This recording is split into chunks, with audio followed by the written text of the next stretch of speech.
G'day and welcome to Straight Talk. Now, I'm always talking about the art of selling, but really what we're doing is we're negotiating. And for me, everything we do in our life is negotiating. We negotiate in our workplace, we negotiate at home, we negotiate with our children, our partners, friends, and we're negotiating for business all the time. And all of us instinctively operate in relation to how we negotiate. We have instincts and we just we don't probably think about our objective very well, and we just do what comes to us in an instinctive sense. But today what I want to do is I want to welcome two experts in the art of negotiation. Probably I'm going to say the science of negotiation, but they're both blended art and science of negotiation.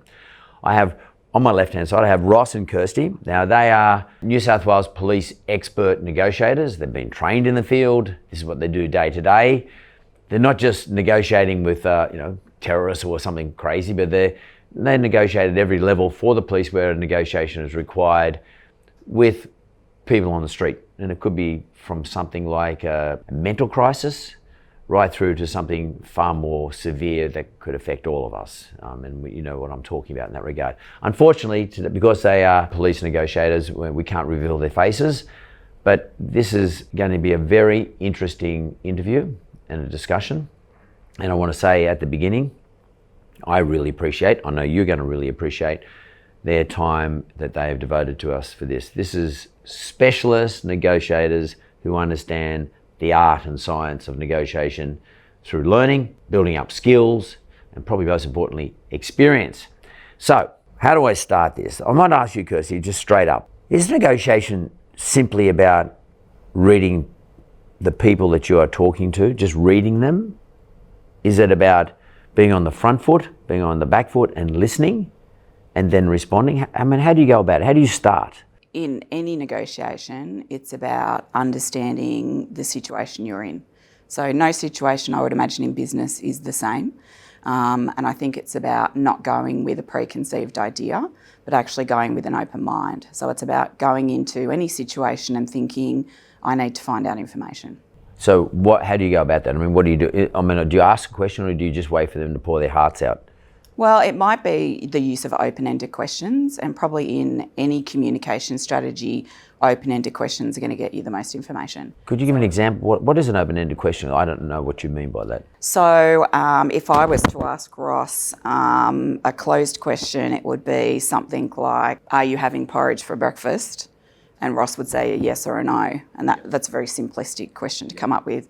But if I was to ask Ross, what did you do this morning at breakfast? I'm likely to get a narrative response that will contain a lot of information. And from that, I can assess where we're at. So you take, and based on what he's got to say to you, that allows you to build the next question. Because basically, are you there questioning in the negotiation? Are you issuing questions throughout the negotiation?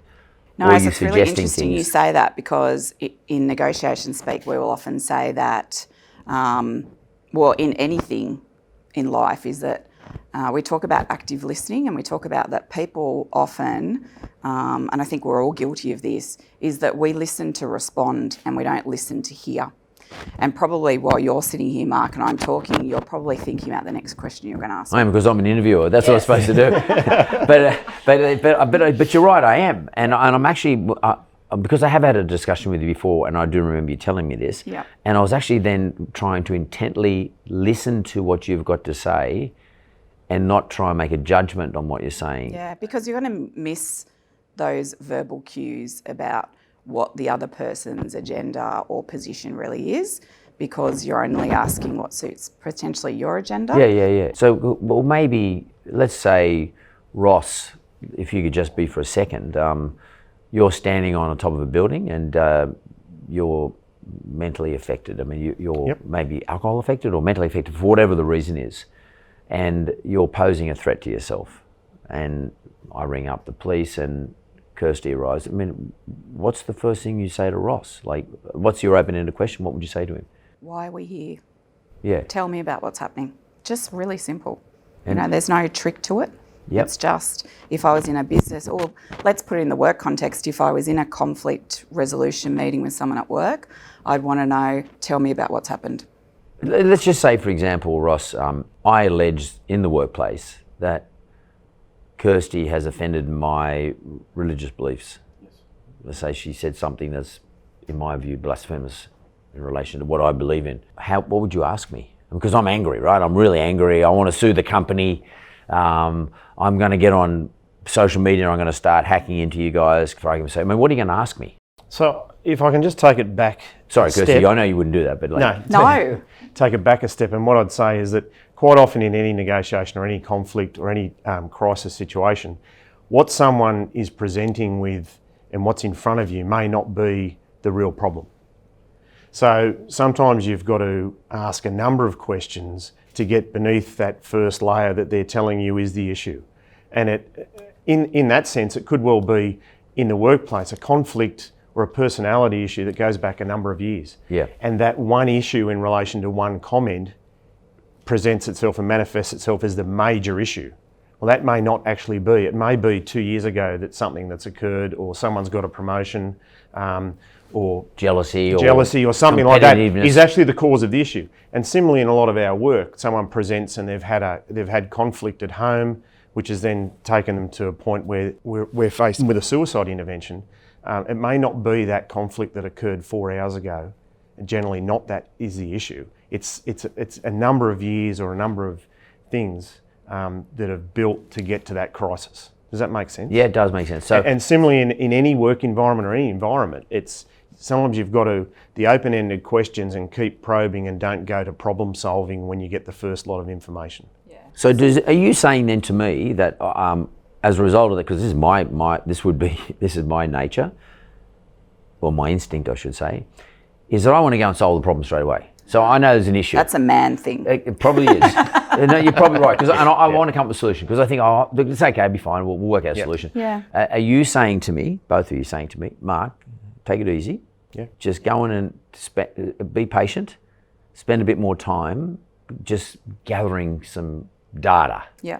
Or information. Because what do you base your assumption that that's what the problem is and that's what you have a solution for? Well, because it's intellectual arrogance from my point of view. I mean, I know I've been accused of it before. Don't worry, and I know that's my problem, and I don't do that today. But my instinct when I was younger was definitely, no, I know the problem. I can fix it. Yeah. And I've had it with my own relationships. Yeah. Someone comes home unhappy with what's going on at their work, and well, don't worry, this is how you fix it. And they're not even interested in fixing it. They're actually interested in just talking to me about it. Yes, that's a man thing. But I mean, and you're saying it's not just a man thing. So it is a man thing, but you're saying, Mark, in the business place, in the workplace, the art and or science of negotiations, you actually have to listen. Yes, yes. And ask the right questions as well. Or ask them in the right way, perhaps. Well, because I think maybe it's often about that notion of time is money, and also that even for us, no one likes to be in a conflict situation. People don't deal well with conflict. We don't like conflict in the workplace. And so we want to go in and resolve this and get to the end of it and move on. Yeah. But sometimes in that desire to problem solve is we actually miss the crux of the issue and we don't resolve anything. And we may just resolve it for now, but it's still... the issue is still there. Or someone walks away feeling as though they haven't been heard or listened to, and it could be even worse. Definitely. And they'll only, in your case, they might just present themselves on another occasion. Yeah. In the workplace environment, you put a Band-Aid over it, they've gone away. It can actually fester too, because what that individual might then do is, if they got a bad experience from that encounter with me, in my case, they may walk away and talk to another colleague who is prepared to listen to them, and all of a sudden you get not uprisings, but you get discontent or bad culture, bad business culture, bad culture within the organisation. I'm always been fascinated. I mean, I had a friend many, many years ago, and he's unfortunately passed away. His name was Nelson Chad. He was a very famous policeman. He was the bodyguard for Prince Charles when he came out to Australia. And I remember Nelson telling me 20 years ago when he was sent to America to the FBI course and did an FBI course, and he talked to me about understanding people's body language and their eyes. Yeah. I've always been fascinated with this stuff. I mean, that's science. In negotiation or in our interactions with people, what are the sorts of signs we're looking for in terms of body language? I think if you're trying to build rapport with someone or you've got a trusting relationship, you want to look for open sort of body positioning. I think most people generally would know that someone crossing their arms may come across as being defensive or creating a barrier between you and the person that you're talking to. And so half of what we're trying to achieve in any sort of situation, whether it's in the workforce or in a police negotiation, is that we want to create an environment where someone starts to feel that they can relax and that there is that, unsaid rapport between yourself and the person that allows them to feel they can speak freely and openly, and also to de-escalate some of that emotion. Yeah, because emotion's the big issue. Yeah. And how do you pull the emotion out? Is it just through your physicality, or does it also include language? Does it include tone? What about eye contact? I think it's all of those things, and I think it's that analogy that comes up of taking the wind out of the sails is that, and I'll use for want of a bit of a humorous story, is that the whole thing about men and women is that, as you said before, often it's about someone just wanting to vent.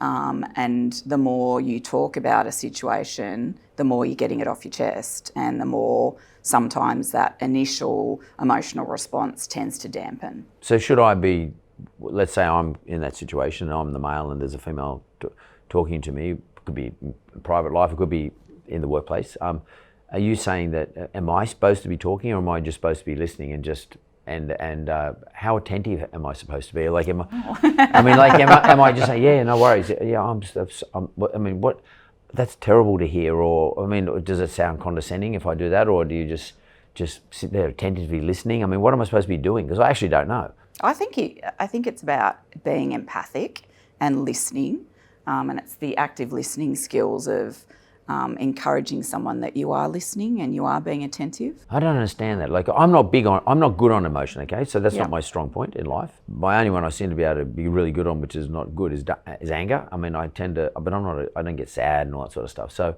maybe you guys, this is your game, you could explain to me when you say, like, empathy. Well, I think it's the difference between empathy and sympathy is that you don't need to understand or have experienced the emotion to be able to empathise with the person, that for them, that's how they're feeling. How do you mean? What do you say? How would I express it? You can use, and it's on open source everywhere, active listening stuff, but it's about emotional labelling. That's a terminology. That's a real, like the actual term, active listening. Yes. Yep. So if you were to look it up, you could find some really good stuff on active listening. Right, okay, good. Look at that. And it's about emotional labelling. If you've got someone presenting in front of you that's very emotional and they're expressing themselves in a very emotional way, it's about engaging with them and just small emotional labels like, I can hear from the tone of your voice, or I can see from the way that you are that this has really affected you.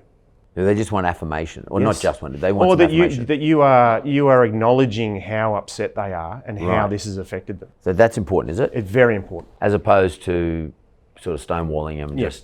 It's crucial. I say all the time when people ask what do we look for, the first thing we look for is decent human beings. It's really easy to work and educate and train a decent human being how to work with human behaviour, because they genuinely feel empathy and they want to help people. So if I'm running a retail store, and we're dealing face to face with people, or we're dealing through the internet these days, but like it could be through Zoom calls or whatever, but maybe it is a face-to-face over-the-counter type thing. If I'm recruiting somebody, you're saying get somebody who actually displays those talents.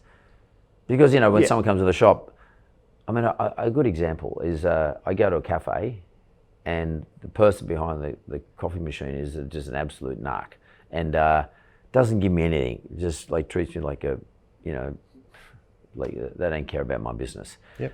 Whereas I go to a coffee shop and I see somebody there who's actually, oh, good morning, how you going? How's your morning been? Or something like that, I don't know. Like you're saying, recruit people who have that ability to sort of genuinely empathise, as opposed to rote learning. Yes. Genuinely empathise. And Mark, what you're actually talking about is scientifically tested. So that scenario you just gave walks straight out of Robert Cialdini's work around persuasion and influence. So he's a human behaviourist, and he's done a lot of research into how to persuade and influence people, and it's some good stuff to look up. All you need to do is Google it. Google Robert Cialdini? Yep. Okay, so what would people get out of that if they pick up some of his excerpts? Well, there are 6 scientifically and empirically tested ways of persuading and influencing people. And it's not about police negotiation, it's just about how you might work or operate in any environment. But that's one of them. We're more likely to be persuaded or influenced by someone who we like, who we see as an expert. So like you say, we go into a coffee shop, each morning we go in, hi Mark, how is your day? A long black for you today? No, not a good day. What about a latte? They know your coffee, you're more likely to go back. So they're experts in what I like, so to speak. Yes, and you get on with them, so there's that relationship built.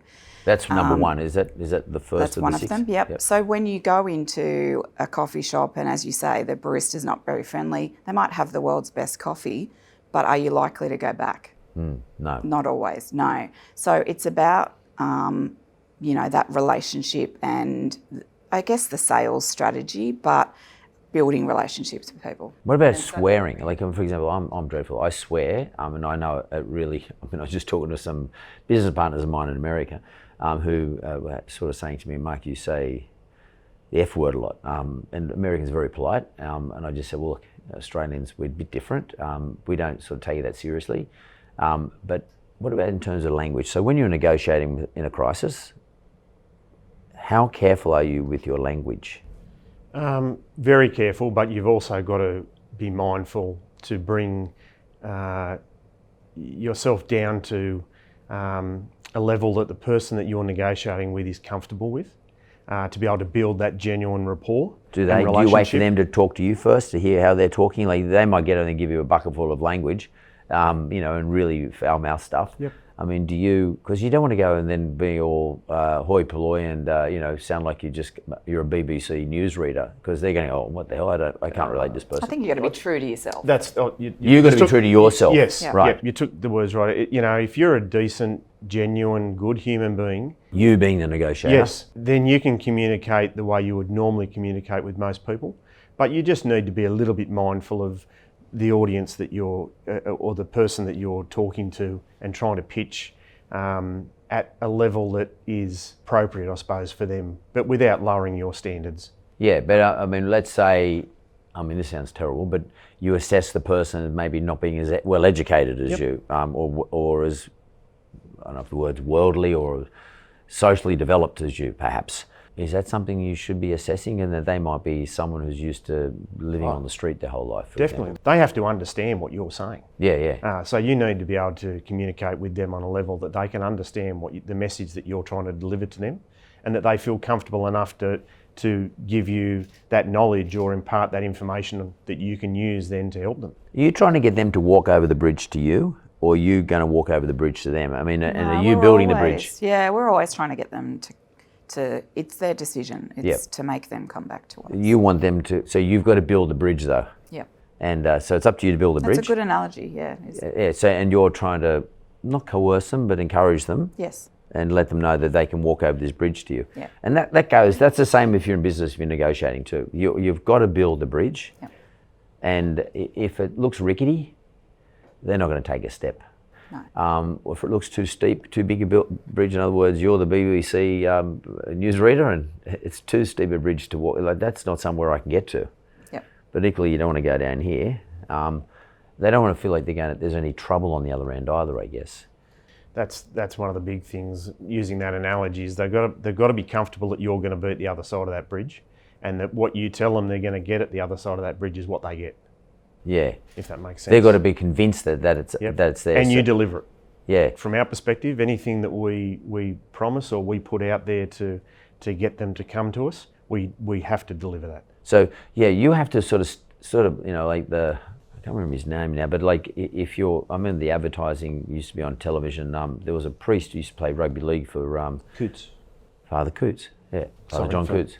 Yeah, that's the guy. Yeah. I remember him. And he used to do the ads for a furniture business he owned, and he sort of used to say, "I stand by my product," and which was quite powerful, because he's a priest, it sort of helped a bit. But Authority, we sort of, authority, good example. We sort of tended to believe him a little bit more, but he was retired from the priesthood at this stage. But I thought it was a very powerful, I don't know what happened to that business, but it was quite a powerful advertising program. Again, if you're on Instagram, etc., it's probably a reason why if you say, look, I'm the owner of this business and I'm telling you my product that I'm talking about on my Instagram or my whatever it is, it's my product. And I maybe you don't say I guarantee it works, but it works for me, and I can deliver to you at this price. Or at least you've got to get that sense from them. That's what you're talking about in terms of how you negotiate as well. Yeah, and that's actually one of Cialdini's other pieces of persuasion influence is consistency, that we are consistent, Could you explain a little bit more, consistency? So what Ross was saying around that when we're talking to people, it's about their expectations, and that not that we would ever want people to be in the scenario more than once, but if they were, that they would get the same consistent response from the negotiator every time. Right.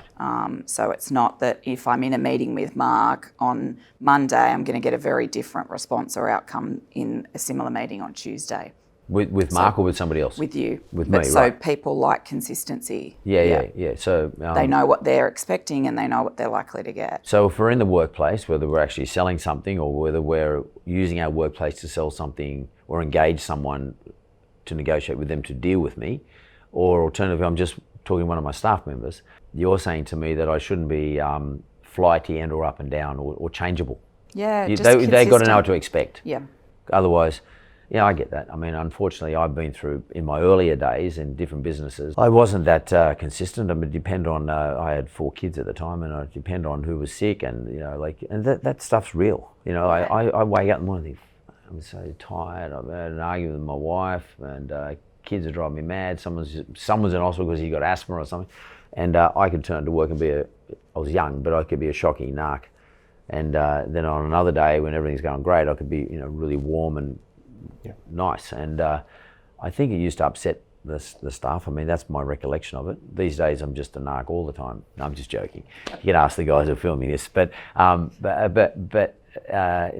think that consistency. So that you're saying Cialdini's, that's something he talks about. Yeah, so consistency is definitely one of the key principles in persuasion influence. How do we practice it? I mean, how do you practice this stuff? What do you do? Skills training? Do you do like face-to-face, what do you call it? Do I video Ross? Do you video Ross and show it to all your team and say, well, what's Ross doing well or not doing well? I mean, actually, we were talking to the guys filming here today before we started this, and there's no script. Ross and I could go into the same exact scenario, and depending on what we say, we're trying to get to the same end result, but the way we get there might be very different. And that's going to be worked out on what we pick up and what we bring to the negotiation. So there's no right or wrong. It's that listening. It's what do you hear. It's how are you going to use that information to get to where you want to go to. Would it be okay if I asked you to maybe relate to us one of your experiences, or more than one of your experiences, but maybe you just take out those things that are confidential or whatever? Do you have anything you could relate to? Well, can I talk, if I could talk generally and say that you often don't see police negotiators doing media, and the reason why we don't generally talk about our craft is not so much that it's all trickery and smoke and mirrors. It's because on a daily basis we go to jobs that are about someone's crisis, and that someone may be someone's mum or someone's brother or a relative that finds themselves on that day, a really dark place to be. And it's personal. And so we don't want that out there, because what we want is to people, for them to feel comfortable that if we're there, they can talk to us.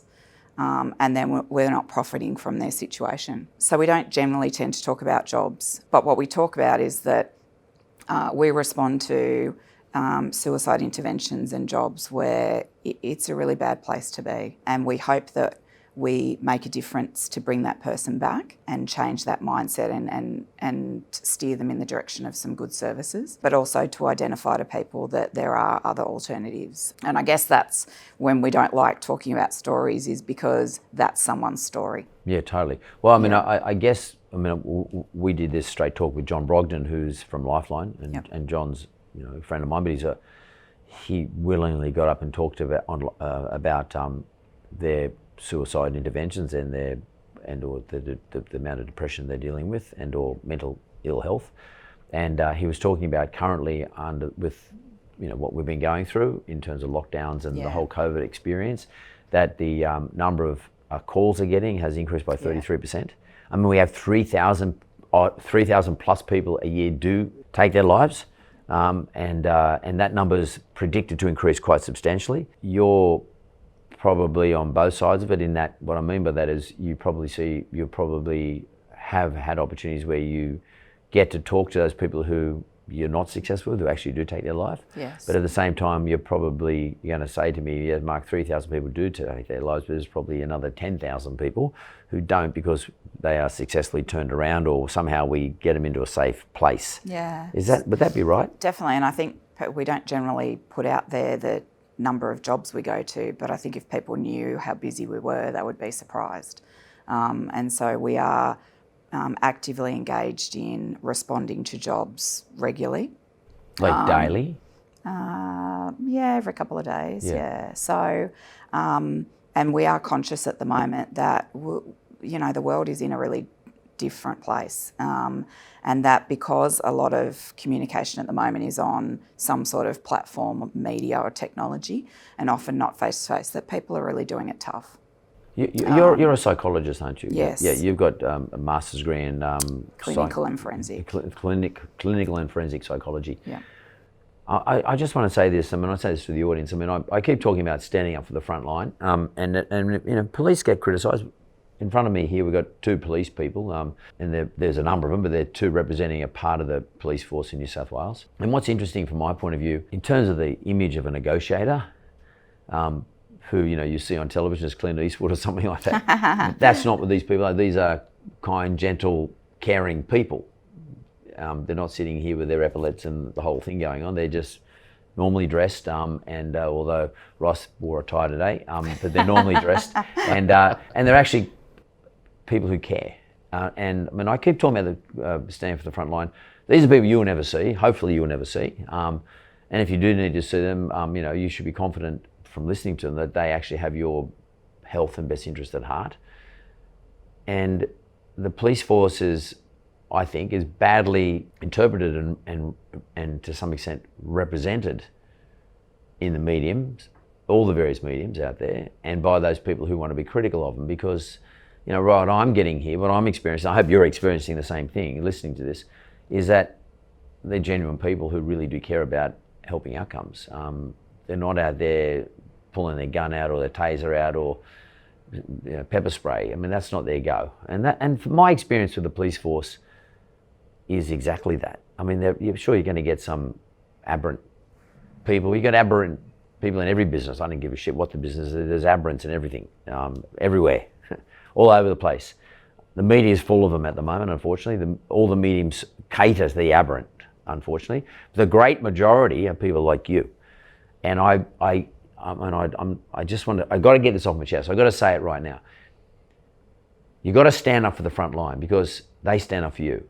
And it might not be someone coming in, busting a door down and putting a robber, with his hand behind his back and handcuffing him or her, or a home invasion. It's not just that. What the police force do is a whole lot more than that. It could be your son or your daughter or your mother or your father or your best friend who calls these guys to come out and save their lives. And they don't walk in with a bulwark or whatever those things are, knocking doors down, or police dogs, etc. That's just what you see on television. It's one of the reasons I brought these guys in. Not just to talk about the art of negotiation, science of negotiating, which we all do in everything we do in our business, but it's actually to give you a bit of an insight into what I'm talking about stand up for the front line. These are the people you need to stand up for, because they're going to save someone in your life at some stage, for sure. It might not be these two, but someone out of their unit. And it doesn't have to be just in New South Wales, across the country. And it exists, and it's real. And there are a lot of people who need the help. So I want to say thank you for our audience and to our audience, to you straight up. Thank you. Could I ask you, I know you, and I appreciate you can't give me a real life example, but can you give me a textbook one? Is there any textbook ones, something you might have heard about in, I don't know, the Olympic Games, Munich Olympic Games, or something, where you've heard about something in at a textbook sense, that where someone was maybe successful at it and they did something that was very good in terms of talking someone out of something or talking someone into something? I guess every negotiator's experience is different.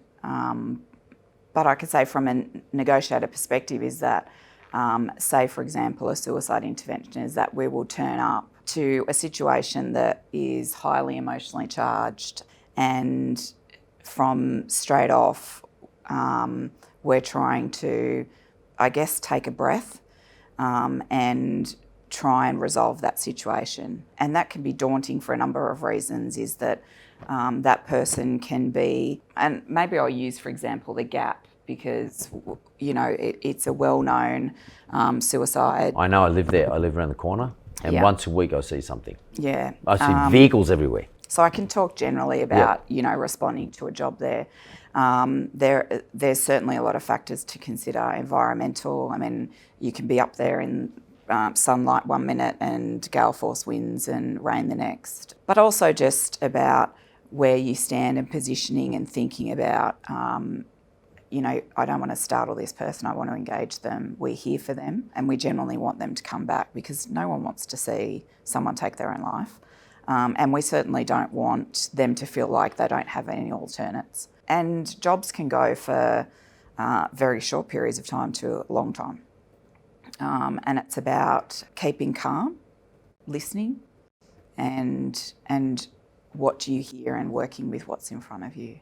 And it can be emotionally draining. I was going to say, it must be a tough gig for you. I mean, it's definitely a drop in the adrenaline once the job's finished. I guess your adrenaline's up, is it? Yep. So that drives you. Yep. But at the end of the day, or the end of the night, especially if it's a nighttime thing, which I'm sure these things happen at night a lot. Yeah. Probably the wrong part of the night, probably after midnight. Yep. I can imagine. I don't know. How do you unwind? I mean, people in business always have stress. I mean, what do you do? We're a pretty close-knit team. Yep. Both the full-time team and our part-time people around the state, and we tend to, debrief amongst ourselves, have a chat. We'll always ring each other after particularly long and different or difficult jobs, and check in on each other. It's not uncommon for us to basically call in on one of our colleagues unannounced a day or two later and have a cuppa with them and just shoot the breeze. And we are a pretty tight-knit group. And I think the work that we do sort of fosters itself for that, and people come to our unit and do our work because they're invested in human beings, not only the people we get called out to, but the people we work with.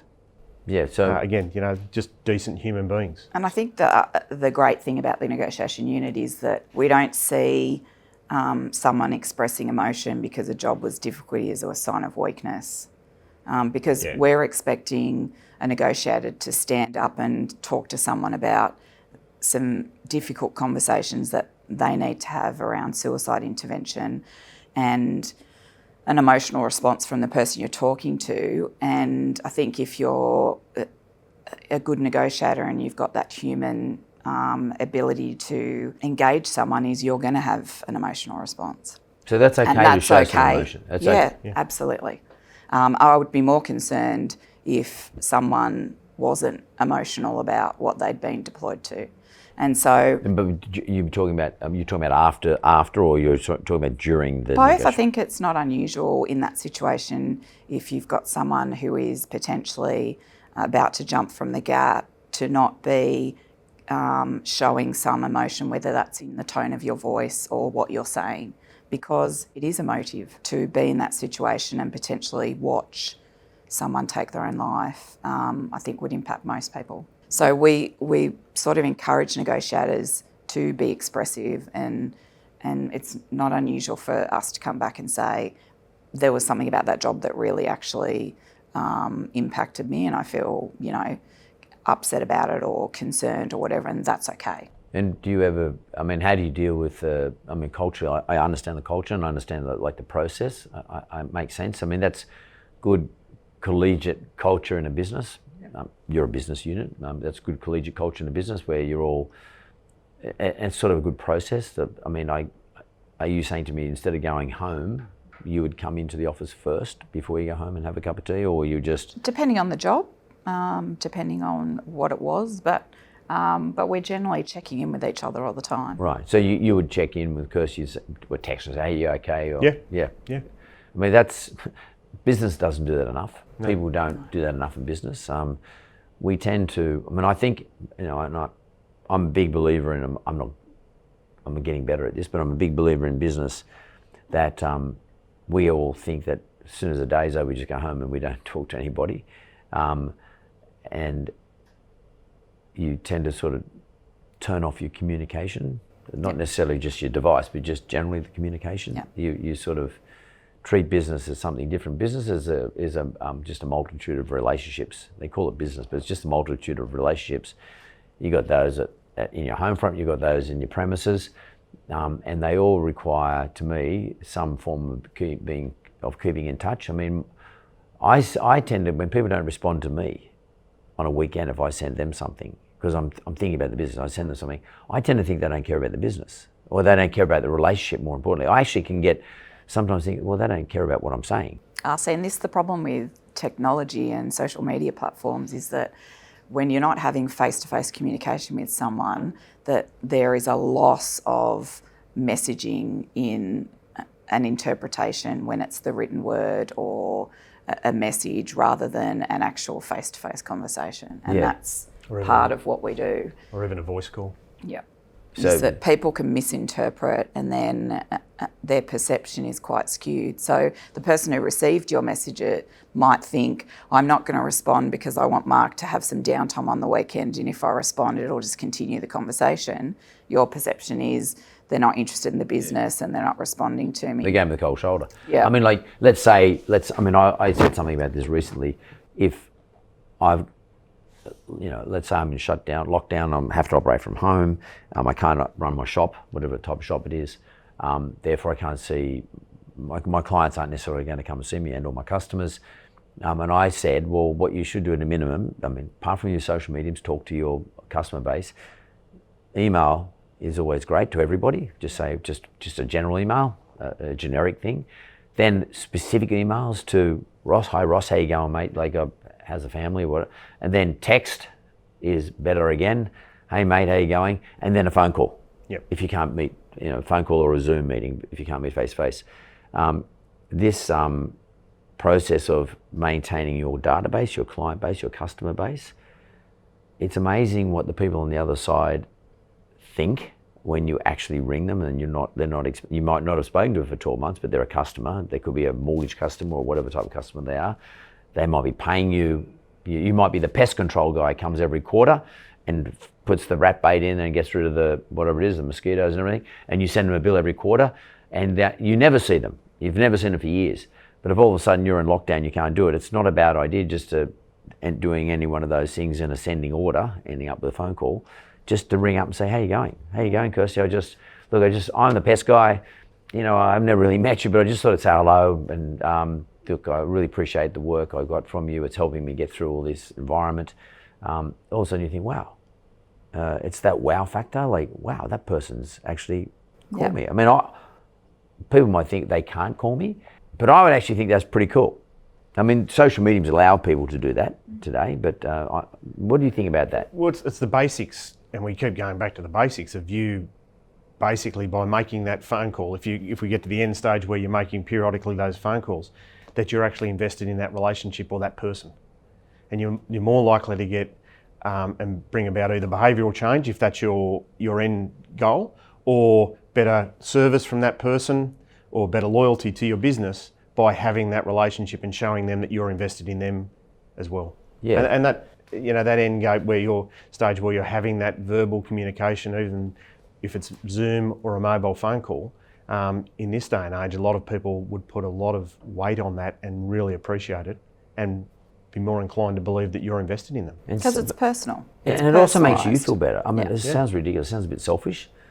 Like, I've been doing this for my branches in Melbourne, Yellow Brick Road branch in Melbourne, and I haven't been able to get through to everybody. We've got quite a few branches now, like, 50 odd or something.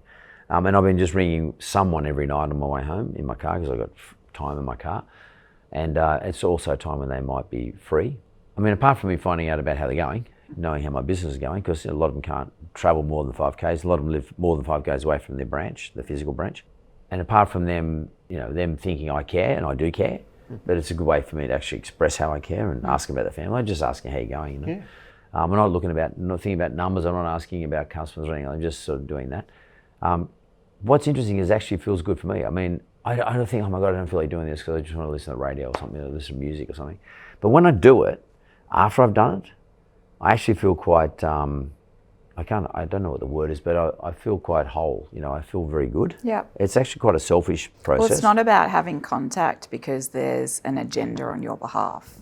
It's about genuinely having contact because you want to engage that person and you're reaching out. And I think that's the difference. So how important is communication right now? Outside of negotiation, what your world is and what my world is, and given that, a lot of people can't get to, a lot of people in Melbourne will be listening to the show, and watching, they can't get out. How important is the two-way communication? I think at the moment in these times, it's crucial. And I think there's, and I think all of us in this room would probably say that there are, family members that we would know, elderly family members or even young people who that connection or that contact at this time is very significant in their lives. And people at the moment are quite isolated, whether that's physically or even mentally, that they're not doing the same things they would normally do, that there's a lack of engagement. And I think at the moment that it's crucial. And the message we would say is pick up the phone and make a phone call. It's 5 minutes of your life to ring someone and touch base. And I think even Lifeline and a lot of those agencies are reaching out at the moment to get more volunteers to do phone calls because people just aren't having that human contact. And I think it's significant. And do you think that, I'm not asking for a criticism, of course, of any of the processes that are being carried on with COVID, etc., but there's all various ways of controlling the further outbreaks or the current outbreaks of this disease. One of the side effects of all that is this whole non-communication. We are used. I never realised how important it was to be able to get up in the morning, go to the gym. Just not necessarily friends in my gym, just blokes. Oh, how you going? How you going? Even the person you walk past, says, makes you sign in. Oh, good morning. I used to just take that for granted. And then when you walk out, you go to the coffee shop, again, you might not see any friends there, but just, the bloke owns a joint, you say hello and ask and you communicate, and then you come to the office and you have people in the office and you just hello. Then all of a sudden, all that stops. I didn't realise how important that was to us as humans until I didn't have it. And it does make you go a bit crazy, like not having it. I mean, because you're sitting there on your own thoughts. And I can't imagine what it would be like to be locked up in a cell, because that's sort of, it's probably, all of a sudden I've appreciated withdrawing someone's freedom from them because of a crime they committed, realising what a actually heavy duty punishment that really is. And it is quite, and which is probably why they then start to make friends within their own environment, that is the prison, which is not necessarily a good outcome for them, but that's who all they've got to turn to. Do you think any increase in, say, your call out has anything to do with the fact that people are not being able to communicate? There are some positives. I think that there are probably families out there who, by the situation, probably have had more family time. I mean, I know in my local area going out that there were probably more people exercising and walking around parks than probably when we weren't in lockdown. So I think there is some good that's come from it. I think it's nice for families to go back to potentially sitting down as a family because they're at home all together and having some discussion time. Because I know a lot of people talk about, they'll have that kids are texting each other from the same rooms in the same house, you know. So I think there's some good stuff, but I think there are a lot of people who certainly will be finding that contact difficult. Yeah. So if I'm a business proprietor, I think a reach out is nice. Yeah, the game here is to remember that even though people are probably happy working from home because they can maybe spend more time or less time on the trains, less time travelling, you know, all those obvious things, is actually make sure you talk to them. Don't think, oh, well, we've got them on the system and I can see when they've logged in and when they've logged out and I can see their workload and I can see what their productivity looks like. That's okay from a process point of view. Yeah. But you really got to talk to them. Yeah, I think that people can easily feel isolated and detached, even though you may have had a Zoom meeting or you know they're working from home and there's been some emails. But I think you can't beat sometimes that voice contact. Well, even it's fun. What is it? I mean, you're a psychologist, but what is it? I mean, why do I feel like I was just thinking to myself? Imagine if I did this by Zoom now. It's not the same as you being front. I mean, people talk about auras and energy and all that sort of stuff. But what is it? I mean, what the hell is it? I mean, is it because why is physical presence so much more powerful? No, well, it's because you're picking up on those little non-verbal cues that we're engaged, we're interested. It's all of those non-verbals that you don't. Human interaction. Yeah, that human interaction, and you don't get it on Zoom. Certainly not on text or any of those email or anything like that. It's that you know, we like being around, or most humans like being around other humans.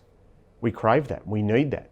And once you take that away, it creates a whole lot of problems. Cialdini's scarcity. That's right. So once you take something away from someone, that you want it more, you know, and that's often you'll see that in sales pitches where if you don't buy now, if you're not the first 100 callers, you're not going to get the additional item or whatever it is a way of influencing people's behaviour. But I think once you say to someone, well, you can't go to the cafe and have a coffee with your friends, the more we crave wanting to have that contact. They're desperate to go to the coffee shop. Yeah. It's funny, that's sort of my thing. I thought I'd solve it by going and buying a coffee machine, but it doesn't solve it. Well, to a certain extent, human beings we're creatures of habit. I remember my mother used to say it to me as you're a creature of habit, and it's changing those habits. And we don't like, if we're comfortable in our habits and our environment and our processes, we don't like to change them. And COVID has made us change a lot of our habits, a lot of our processes, and the way that we live our life. So if again, what would you say to a business proprietor? Like, listen, you've got 1 staff, 25 staff, whatever the number you got, and you've got a whole heap of customers. I mean, he or she might not be able to influence the top line, you know, in other words, the amount of revenue that he's making at the moment because, you know, people might not have the amount of money or they just can't get to the shop to buy the thing and they maybe not have such a great internet website. I mean, what would you say to them in relation to outside their families, what would you say to them in relation to how they interact with their staff and their customers? I mean, what's the key? What's the number one thing they must try to do? However they do it, what's the number one thing they must try to do? I think in life relationships are the key things. And I think it's got to be personalised, individual, and have some sort of connection. So not the generic email that you're going to send everyone. You send everybody. Because that doesn't work. No. But Mark just sending you an email to see how you're going. You had a birthday on the weekend. How was it? Rather than the generic, you know. It's about that personal, individual engagement. Particularly with your staff, it's about replacing the meal room or the coffee room chat, if you like. Those where Mark is not the CEO when he's making a coffee next to me or putting his toast in the toaster and we just have a general chat about what you do on the weekend. They're the conversations in the workplace quite often that make the big difference, not the email about, you know, the bottom line, and engaging in that way. We talk about it all the time. It's those chats in the personal chats where you're just a human being making a coffee next to someone in the office who's in a position nowhere near the same level as yours, but you're both making a coffee and having a chat about really just shooting the breeze.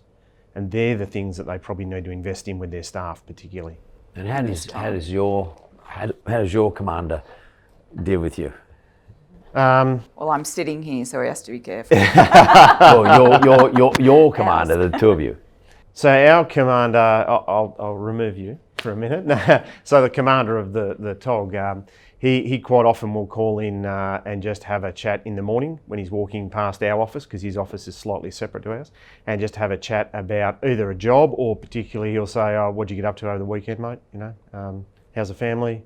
Just basic conversations, but he's a genuine person who's invested in our... Either. You know he's not... He's not. He's actually invested, Well, it's not like people often will say, I have an open door policy, but does your behaviour and your engagement actually advocate equal with the words an coming out of your open mouth? Door policy? And what do you do, Kirsty, for example, in relation to Ross? I mean, how do you interact with Ross to show him that you, as his command? I mean, what are you doing? I mean, what do you do? We've worked together for a long time, so it's that personal stuff, but also, we chat every day. So, and I think it's also about shared experience and in the work we do. So it's just checking in. We quite often ring each other on the way home. We know when we leave the office, roughly. I leave slightly after Kirsty generally, but she'll ring. She knows when I'm in the car. She can sense and she knows the workloads, and she'll just ring and check in. How you going? What's happening? How you travelling? And it's quite regular, to be honest. That's an important one. I'm not going to finish off on this, but that's an important one too, by the way. I think we underestimate workloads on our staff members, and I know I got branches down in Victoria that are doing really well at the moment for a whole lot of complicated reasons, but their workload is ridiculous. And just because they're doing really well, you just assume everything's okay. When I'm in revenue well, but the workload actually, the reason they're doing really well is because they've got a lot of inquiry on. But that workload actually is like a big heavy backpack on their shoulders over time. And one of the things I haven't done, one of the things I failed at is I get a phone call thinking, oh wow, that's good, making a lot of money in that particular branch. What I'm not thinking about is, wow, there must be a lot of workload on these guys and girls. Yeah. I wonder if they need to tell me about how hard it is. So it's not just the positive reinforcement about the business outcome, it's about the engagement, about how you're travelling. Yeah. So I know we have this, are you okay day and some of these really good strategies that the public service and private industry implement. But I think it is genuinely good to check in, not just on your work performance and what you are bringing to the business, but actually how you're travelling as a person. Yeah. Absolutely. I mean, I've learned some stuff out of this. I want to thank these two guys, A, for their time, B, for their honesty, but the most important thing I want to thank them for is this. They've taken the mythology out of negotiation, but not to undermine their own skills. I mean, the bottom line here is that the fundamentals of how you interact with people are still, irrespective of all the technology and digital platforms that exist in the world and all the mobile devices, smart devices that you can get, the fundamentals of our life is all about how we communicate and interact with those people who are either our customers, our colleagues, our family members, or just people who we are negotiating with, some sort of contract or some person we're trying to engage with. It could be an audience. Go back to basics and make sure you communicate in a very basic, honest and genuine way. And that's sort of how you negotiate. And negotiation is sort of put its edge on everything. It's sort of got this sort of Clint Eastwood sort of feeling about it. When actually, in actual fact, the word is not negotiate. It's how do I communicate? How do I build a bridge? And how do we get you to come over to the other side of the bridge? For whatever the reason is. It could be you're trying to sell something to them or you're just trying to help them out. Whatever it is. So, Kirsty and Ross, thanks very much. Good, basic fundamentals.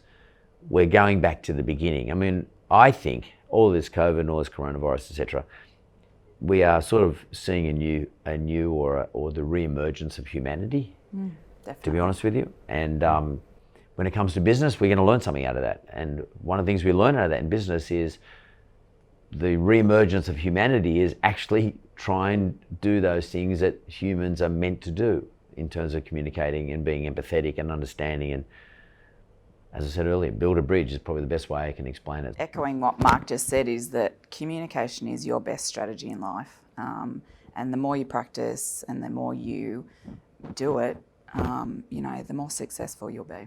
Thanks very much. Really appreciate your time. You're welcome. Thank you. Thank you. Thank you.